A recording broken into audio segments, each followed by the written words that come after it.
talked about the ADDIE model, and the first part is analysis. Now we're going to talk about the design, training design as you go through.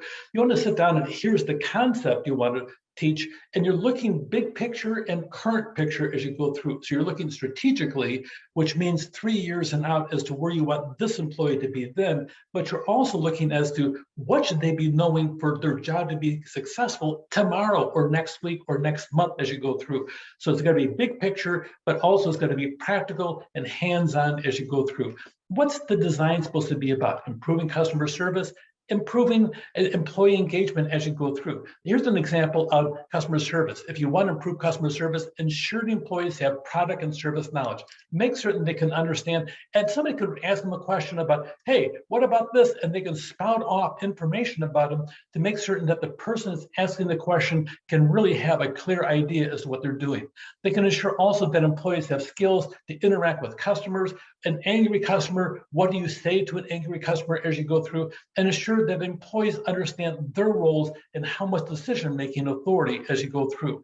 This is a big deal, especially in the world of customer service, since the majority of American jobs somewhere along the line deal with service overall. This is a big idea as you go through. And then employee engagement. Look as to what the topic is, and then what are the implications involved with the training? What is it that should be the deliverable by the time you're all done as you go through? If you want to enhance innovation and creativity, capture the insight about from knowledgeable employees. What does a knowledgeable employee that's been on the job for X number of years as you go through? The 15-year employee, what does a new employee have to know? Sit down and talk with them and find out the process. They're going to come up with a few things that are not in their job description that really the new employee should know about. They should also have a way to logically organize and store information, provide methods to make the information available. Sometimes it's a matter of a guide, a website, a wiki as you go through. Dedicate some space, encourage teamwork, collaboration,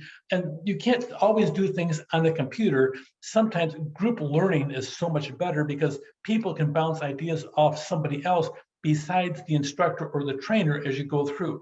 So focus in as to what exactly needs to be done as you go through and look at the person analysis. What does that person need to do? Sometimes if somebody's not being successful on their job, maybe you bring in a trainer just for them as you go through, to sit down and coach them as you go through.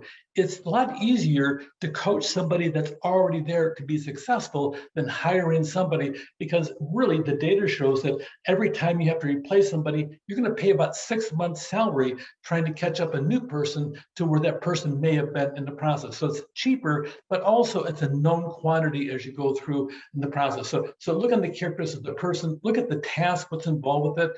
The 4 steps: identify what needs to be analyzed, develop what needs to be performed, validate or confirm the task as you go through, and identify the knowledge, skills, and abilities, the KSAs we call them, as you go through to make certain they can successfully perform the task. What are the K or the knowledge? What kind of skills are needed and abilities? And does the average person have them, or do you need to bring them up to speed? What about that person that you're training? Do they have it? Do you need to have an individual coach, or do you coach them all, train them all as part of a group overall on the task? And make certain that we're sitting down, that the employees that are really have a desire and a focus and the energy to learn are participating as you go through. Sometimes your higher motivated ones will help bring up the motivation of other people, but make certain they understand that there's a reason that they're training, that they're going to be successful, make the company successful, and there's some opportunity for them, big picture as you go through. Here's some of the general factors. You want to sit down there and sell everything. It's not a sales pitch because your employees, they have to come. But that being said, make them want to come as you go through. What are the benefits of training? Awareness of the training needs. You do better on this job. You'll be able to get a bigger bonus as you go through. The work environment. Make sure you give them all the tools. Don't sit down there and come in with a mediocre training program like you don't know what you're doing. Come in and pop as you go through, that people know that you're on top of your game and you know what you're doing, and you want to sit down there and pass on that knowledge you have onto them as you go through.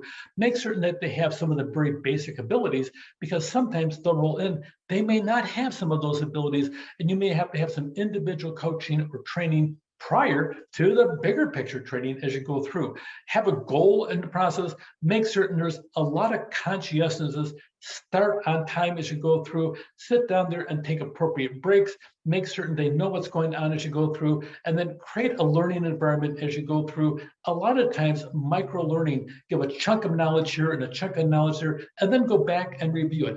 There's an old adage about saying, tell them what you're going to tell them, then tell them what you told them in the process. That actually works.